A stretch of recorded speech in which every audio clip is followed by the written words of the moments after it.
Right, ladies and gentlemen, welcome to Over the Bar on Win Sports. My name is Adeoye Salem, and today I have an unlikely pair of a Manchester United fan and a Chelsea fan.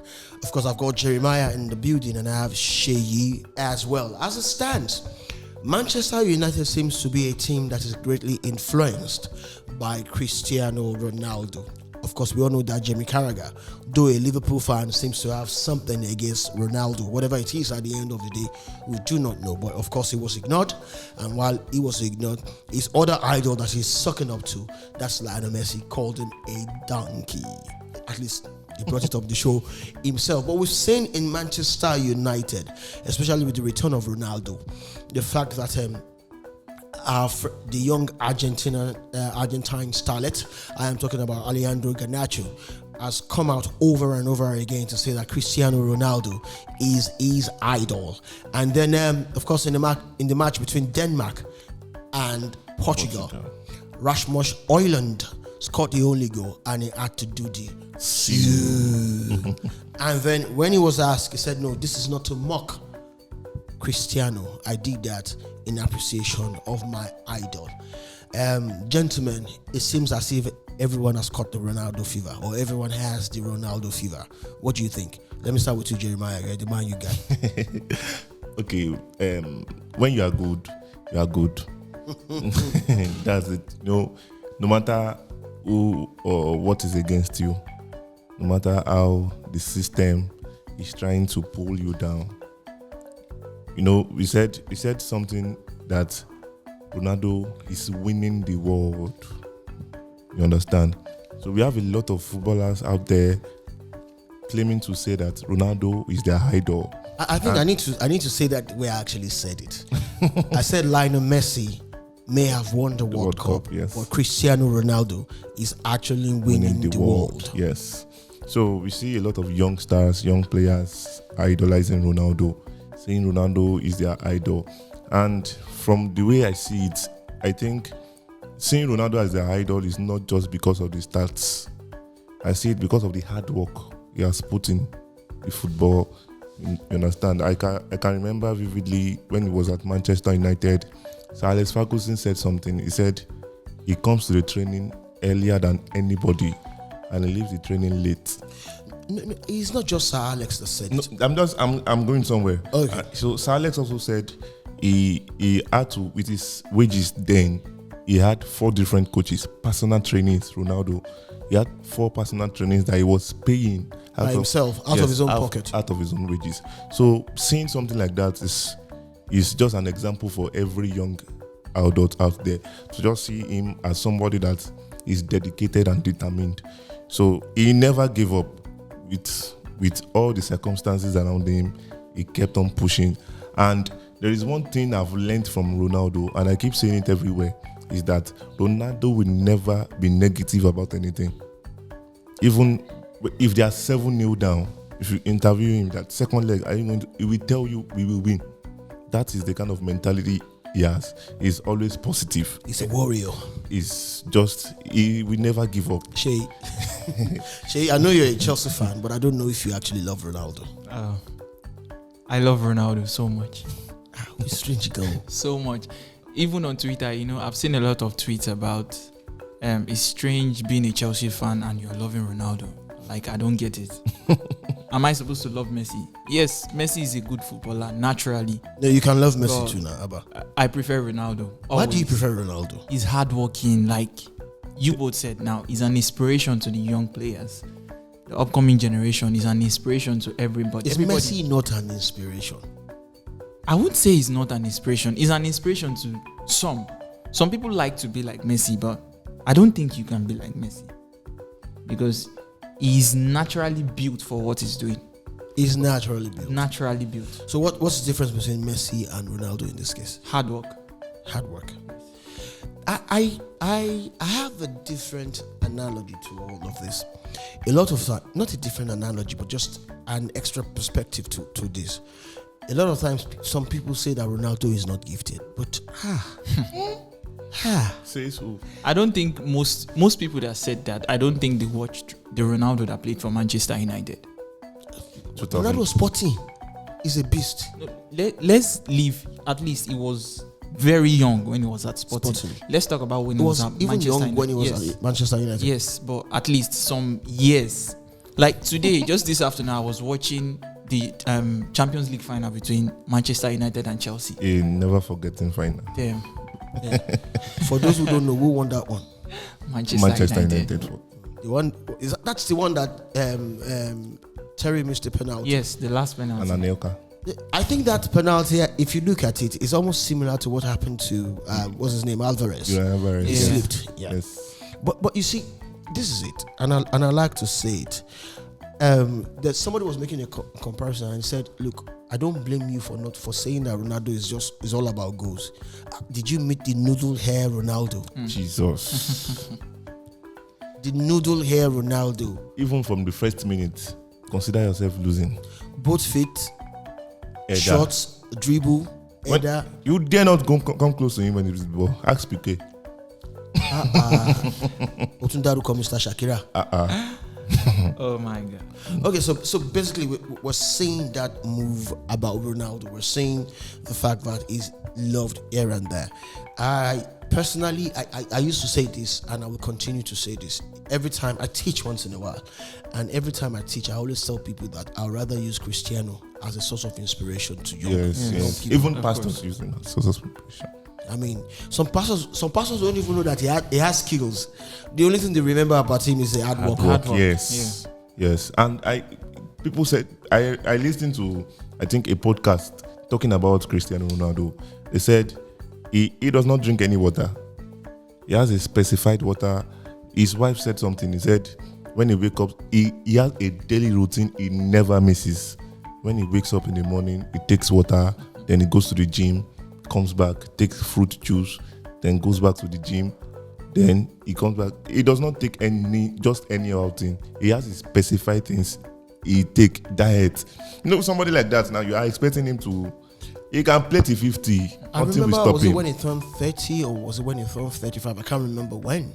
But I can remember that he had to employ Francis Obikwelu. Obikwelu is a Nigerian sprinter. I think he's retired. He's retired now. He had to employ Francis Obikwelu just to train him on speed, how to, those short bursts and all of that. I don't know what to employ a sprinter because you want to keep being at the top. Yes. He's not just about being fit. Yes. It's about being at the peak of his body. Ronaldo he will continue to be fit. He's obsessed with his body. Because number one thing is that he continues that daily routine. He never stops. He never stops. I've watched a lot of preachers use this as example.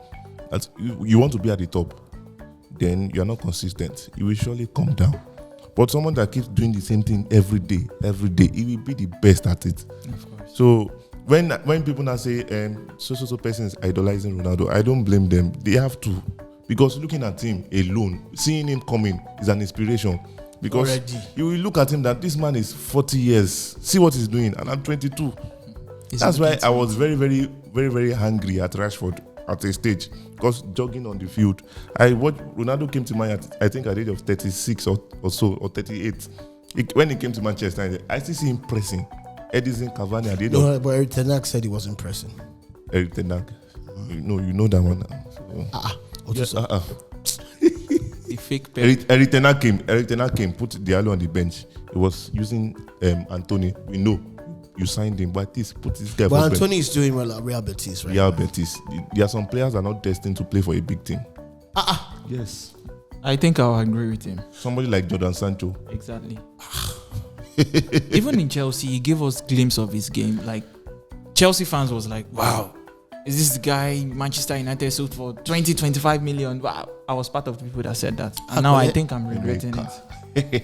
We are going to ship him back to Manchester United. You pay 10 million. No, I think there's it was with a buy option. Yes. But if you're not buying, you guys right now you guys don't mind sending him back. Yes, but I'm hearing rumors now that the club wants to keep him. It's better. And any which way is a way. Okay, so let's do like this. Let's take a poll. You're a Manchester United fan, right? Yes. Yeah. You're a Chelsea fan, Yes. right? Okay, so Sancho, keep or return? Return. Sancho, receive or sell? Receive. When I say receive, you take him back to Manchester United. Yes. You know why? Why? Number one, we are owing Dortmund 17 million.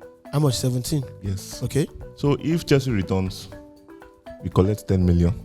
We send to Dortmund. Balance brought forward 7 million. Then we loan him again. To With who? this- I don't know. I don't care. At this stage, probably you will loan him to Eimba. We don't care. So far they pay. They pay. No, not Eimba. Kano Pillars. Canopilas. Kano Pillars won't want him. They're doing well. Remo Stars won't even want him. They're doing well. Remo in the Stars. He cannot even start in Remo Stars team. league. Okay. Sancho Bao. All right. So, Matt, don't even know what to say. The beef against Jadon Sancho is Beef. It's not beef. Oh. When you see quality, you know quality. When you see quantity, you know quantity. He's not even up to quantity. It's quantified less. Okay, so let's talk about the league. Let's talk about the Premier League. As it stands right now, Liverpool are almost running away with the league with 70 points. And then, of course, the closest person to Liverpool happens to be Arsenal. And they have 58 points. That's a 12 point Gap. difference. 12 points is 4 matches if you can lose 4 matches. And as it stands right now, we've gone 29 games in the league, which means that we have 9 more games to go.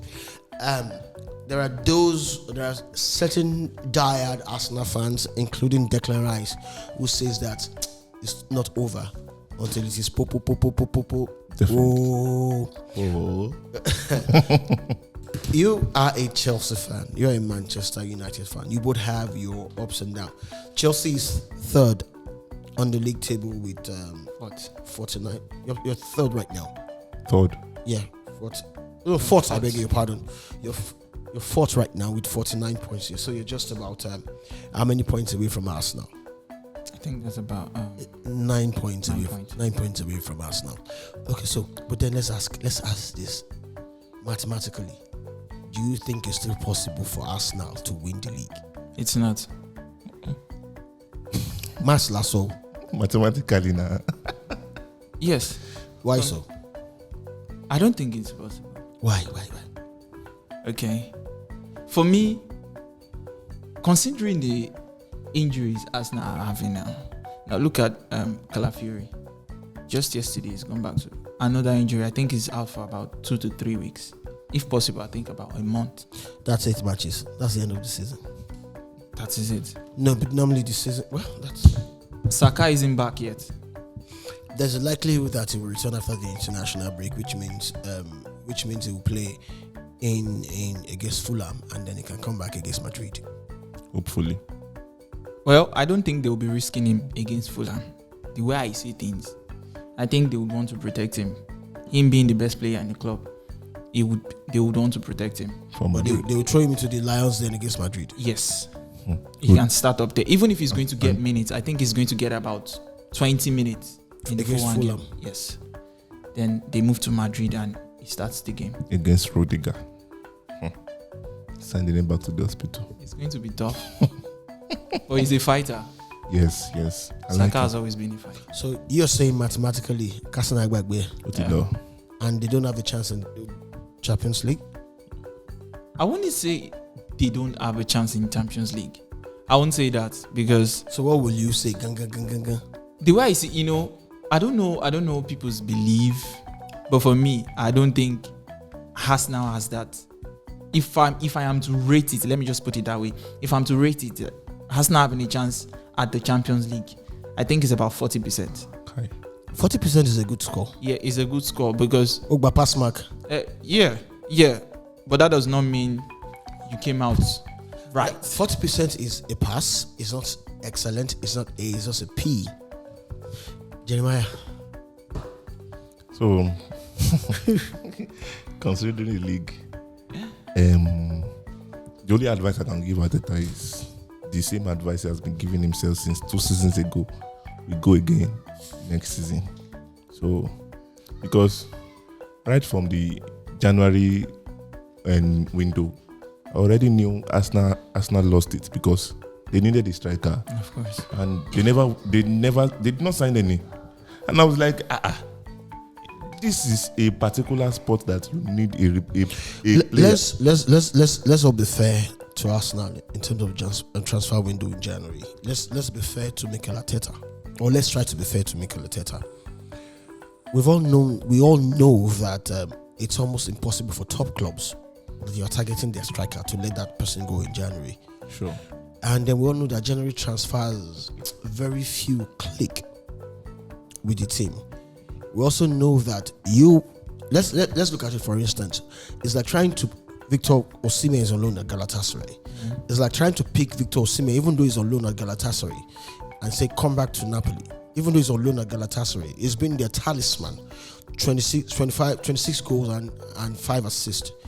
You think he would want to leave when he's close to winning the league? No. Also, if you bring a top striker, if he's played in the Champions League, either his team is still in there or they're out, he will not be able to play for you. So I think it's not a wise investment, especially when if you're a striker in January and you sign for a club, you also want to cement your future, because one of the very things that will make you leave your club is the fact that you know the C-shirts well for your club. So if you now go to a place, you want to make sure that at least you milk them to a large extent. So that puts the club under pressure if you don't click or if you don't meet their standard to now look for another striker in the summer window. And I think that should get some level of, we should actually not beat him to the floor for that, because also I think that at this point a lot of us we keep forgetting the fact that Arteta they collect salary, you know, being a club. Sure. There was one rumor I saw somewhere where somebody said that Mikel Arteta is they gave him money to buy striker and he returned the money. You know, this fake Facebook post and WhatsApp post. Yes. And they said that they'll get likes. I don't understand. They said they gave he's doing like Wenger, and they gave money to Wenger too, and he returned the money. And I'm like, how is these guys are not even there when negotiations are happening. The only thing they do is when maybe a player says, look, I want to hear if I'm in the manager's plan. So can I speak to the manager? Or if the deal is becoming tough and you need the manager to convince the player that we really, really want you. So I think people need to get that straight. So every time you blame Mikel Arteta, say he didn't sign a striker, they gave him money. Alaye, where did you see that? And also some people will say, Shebi,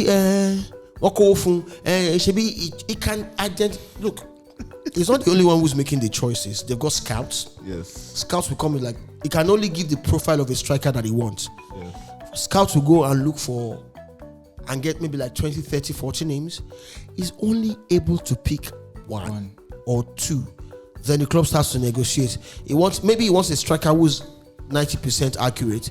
Club might decide to say, look, this one is too expensive. Let's look for the one that's 60%. I mean, you need to check. A lot of Arsenal fans are talking about Benjamin Sesko. Kai Havertz has been injured. Check their stats. It's almost... Yes. Actually, Kai Havertz has better stats than Benjamin Sesko. I agree with you. So will you as a manager now say, Miami, go and give money and let's buy Sesko? Logbe Sesko. Kesko la pao Kolomi Ojuju se men netron 88. That's what French I just said rubbish. Okay, so but that's that. So basically Arsenal is gone. It seems like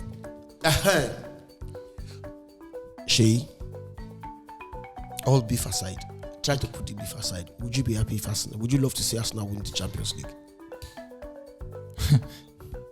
No, let's forget that they are playing Madrid. Like this is their best chance so far in a long while. I'm sorry, no. Why? To be honest, I don't know. But yes, I don't need to lie. Because you just said beef aside. And you're asking me why. I really don't know what to use as that why. If not the beef. So beef inside now. Beef they can't. Beef inside. Beef in. I would rather see Arsenal win the league than the Champions League. Why? I'm on Twitter. I know what we face as Arsenal. Like most Arsenal fans I've met on Twitter, they are delusional. How do you mean they're delusional? You know, there are ways you analyze football. Okay. that you would know that, yes, even as a rival fan, this guy is making sense. Okay. But the list of Arsenal big accounts that I'm following, I don't think these guys have football sense. Okay. It's not funny. Sometimes it's annoying. Okay, so let me play the devil's advocate here. Okay. You know, sometimes you could be a fan and you believe strongly in your team. I mean, Newcastle did not win a trophy in over 55 years, but they kept believing. Every season in the league, they kept believing. That's what a fan should do. Believe in your team. So wrong, Guinea. No, it's not wrong. You know that. But there are people who would always want to bring you down.